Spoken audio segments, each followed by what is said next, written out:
caused rapid digital modernization across the government, from telehealth and remote work to app development.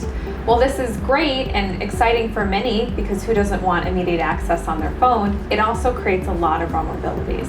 Today we're sitting down with Ross Berkoff to talk about cybersecurity trends across DHS. Hey Jess. Hey, how are you doing today? Great. Excellent. So we're seeing more and more headlines and talk around cybersecurity, cyber resilience, zero trust. And while it seems new because of the amount of headlines, this is nothing new for the government and certainly not new for TIAG or our work with the DHS. It's not new for TIAG.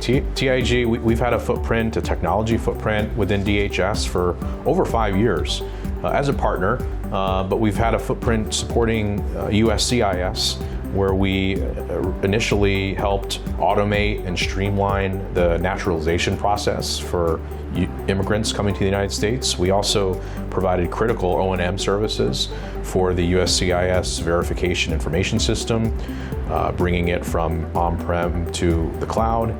And then really kind of our DHS success story culminated last year when our mentor-protege joint venture, Synergist, was awarded our first prime contract there, supporting the DHS FEMA OCIO Cybersecurity Compliance Division.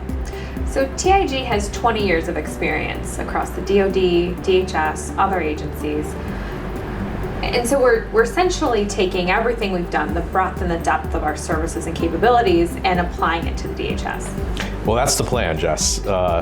TIAG has recently invested in, stood up this new strategic business unit focused on providing technology services to DHS. And in doing that, we're harnessing our kind of collective expertise and past performance in DoD, in defense health spaces, in competencies such as UI UX strategy, software development, systems engineering, DevSecOps, and cybersecurity in hardening systems, making sure that they're compliant to the NIST and RMF standards. And we're now working to deliver those services to other components within DHS, to new customers like CBP, like ICE, and the US Coast Guard. So more connectivity equals more vulnerabilities, more issues essentially. And this is causing a shift from a 3-year authorization cycle to an ongoing authorization cycle. Why is this important? Yeah, OA is of critical importance to FEMA and many of our DHS customers. We're trying to get customers to think about system risk and more of a risk-based approach to looking at those systems, applying consistency in FISMA compliance scorecards, in using best practices in continuous monitoring, CDM programs and tools. This all makes up the foundation for achieving OA on critical systems. And can you share some of those best practices with us? Any examples? Sure. I mean, for FEMA, we are helping them develop a trigger accountability log for key systems, or trail, and it actually causes or provides a breadcrumb trail. Audit trail for DHS on those systems. No, but it evaluates and it tests the controls and really looking at the security events that could be triggered.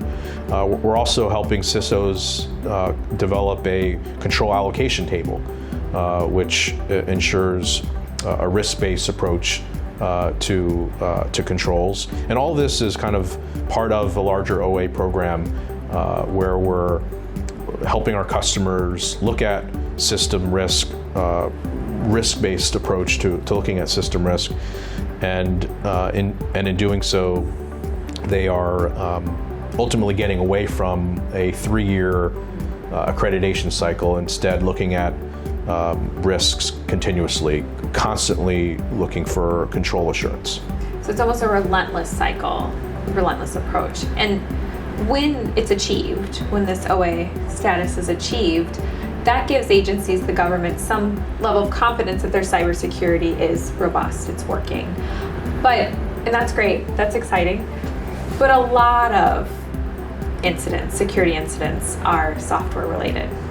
Right, and that's why it's so important for security to be baked into the development process early on and continuously throughout. So we're helping our customers with that DevSecOps strategy to implement that so that they can confront and mitigate vulnerabilities in these applications.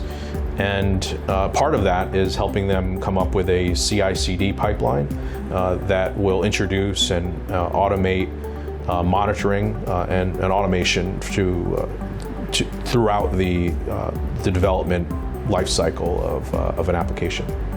And whether physical or digital, like vulnerabilities and security incidents, threats are threats, and you know a thing or two about threats.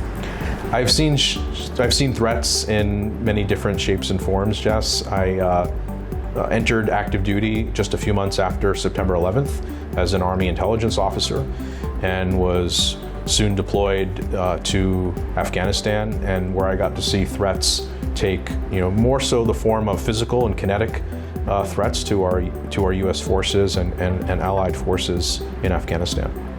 So if I got the timing right, when you were in Afghanistan, DHS was being stood up.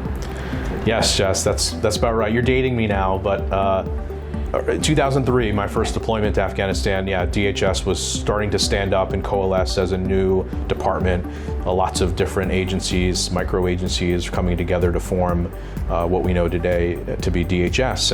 And I got to experience working with DHS and FBI and lots of other federal agencies while in a combat zone. And I was really inspired by their service and their passion, and it inspired me to form kind of a second career post-military to bring really good, smart people and technology and innovation back to federal agencies.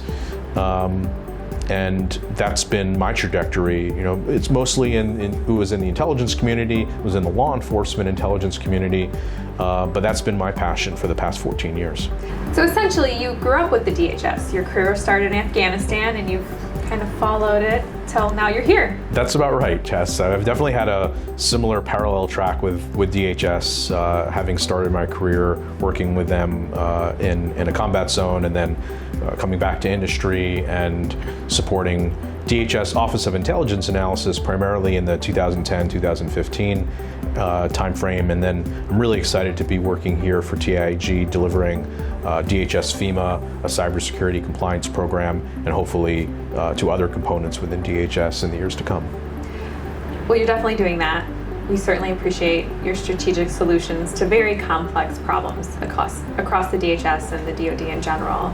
Thank you for spending a few minutes with me today talking. I'm really happy to be here. Thank you. Thanks for spending a few minutes with us. For more trends and insights, subscribe now and join us next time for another episode of Tech Connect, Talks That Transform.